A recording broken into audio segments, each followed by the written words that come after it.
G'day, prospectors. Tony from Gold Talk Lear in Oregon. I'll flip her around. It's another yard day.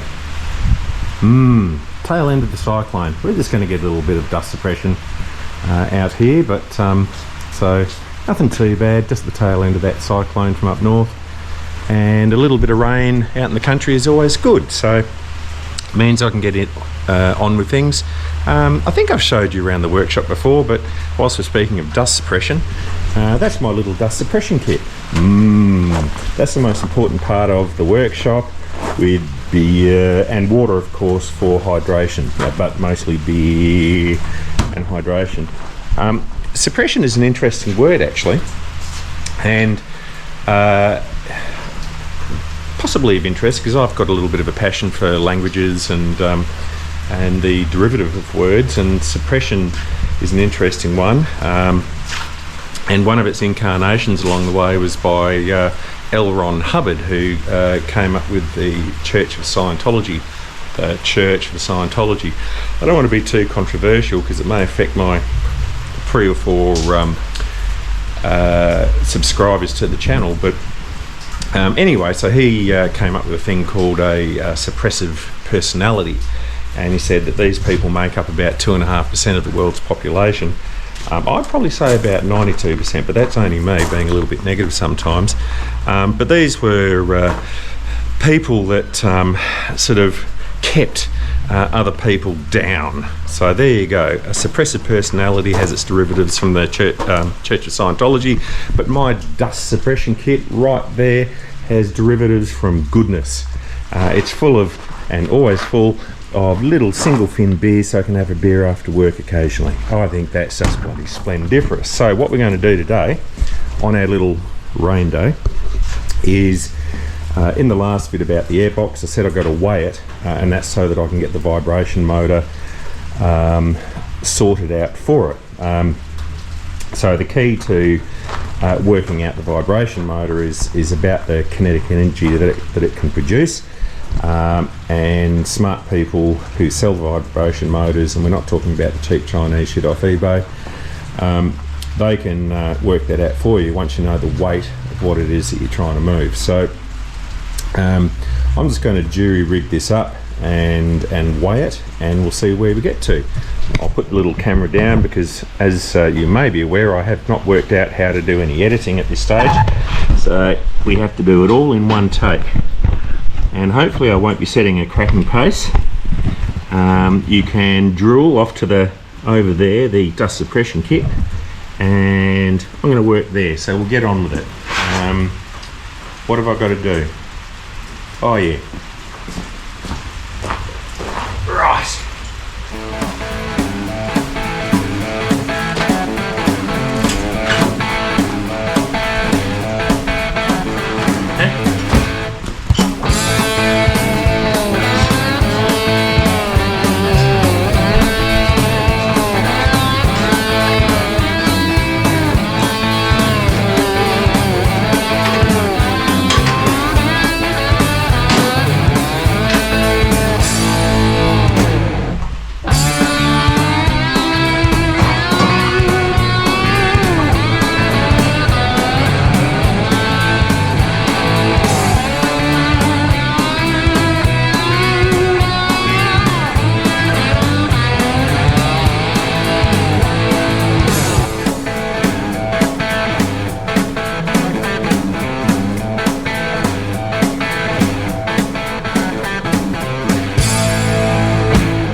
All right, so here's what I've done.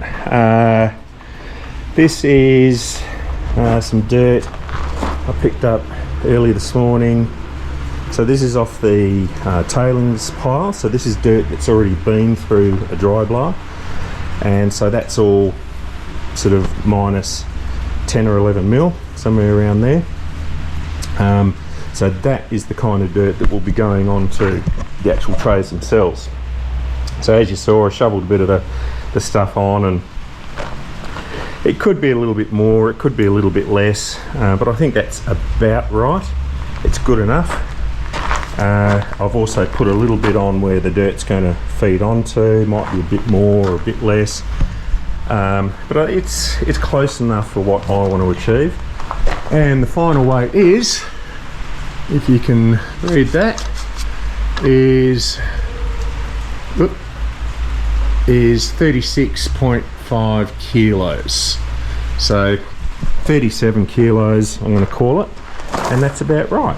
So what we do now is that will go, or that figure and a diagram will go to the people that make or sell the vibration motors, and we'll get one that matches up really nicely. I've got a pretty good idea of what it's going to be, but I don't think it ever hurts to get someone that knows a hell of a lot more about these things than I do to do it. But 37 kilos is the figure for that number, close to 40 kilos, let's say.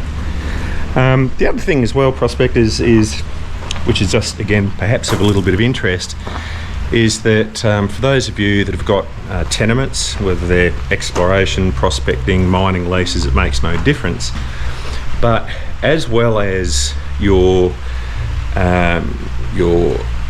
compliance obligations to pay rents and to pay rates, the state government, basically the people of Western Australia, owns the land, and the state government looks after that land on our behalf. And basically what they want to do is see that we're dinkum, and that we're here to find some resources that the state can benefit out of.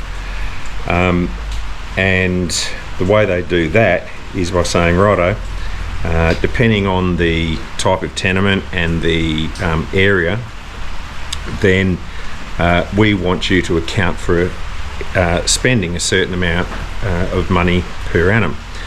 Right, so for example, with a prospecting license, I think it's $40 per hectare.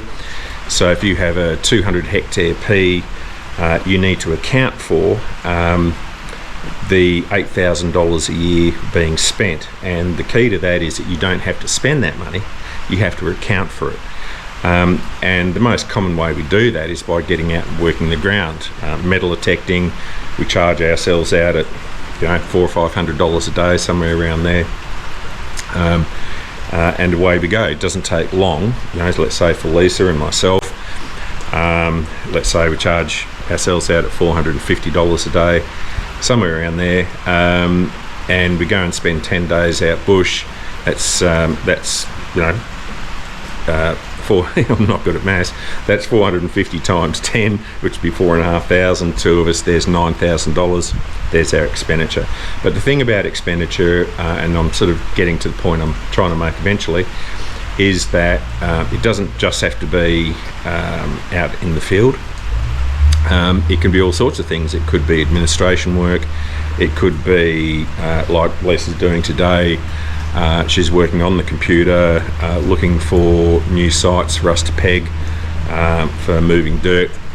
So that's in about 3-4 years down the track. She's starting on that today. But really importantly, and that's the bit that I am getting to, is that work like this, work building machinery, so yard work, is still absolutely considered a valid expenditure item. So for example, if I take 6 months to build a dry blower at Tony's pace, then I can, let's say it worked out to 100 days, I can legally charge myself out at whatever, $400 or $500 a day, and there is a whole heap of expenditure. Now, what the mines department says is the idea there is that you spread them out across your tenements. Tomatoes. I sort of think that I'll sort of put that expenditure where I need it, and most importantly, you don't see that. That's not time on the ground, but it's still time prospecting, sort of building, maintaining, repairing equipment that we use out in the field. So I just thought I'd make mention of that to those of you that do have tenements, because that's something that might interest you. So prospectors, enough of my bash crab face. The dust suppression kit is on my left, but it is far too early in the day to even be thinking of that. Or is it? So thank you, L. Ron Hubbard, for coming up with suppressive personality types. What an interesting and unusual person. But anyway, we don't want to have anything controversial said. So that is it for now, and I'll do a video at some stage on the different vibration motors that you can get, and the ones that I recommend for this particular application. I use a range of different vibration motors depending on what it is I'm trying to do. I'm by no means an expert on it, but I got enough of a working knowledge to know what works and what doesn't work for me. Prospectors, you take care. I'm going to say dry, and we'll see you on the next one. Hooroo.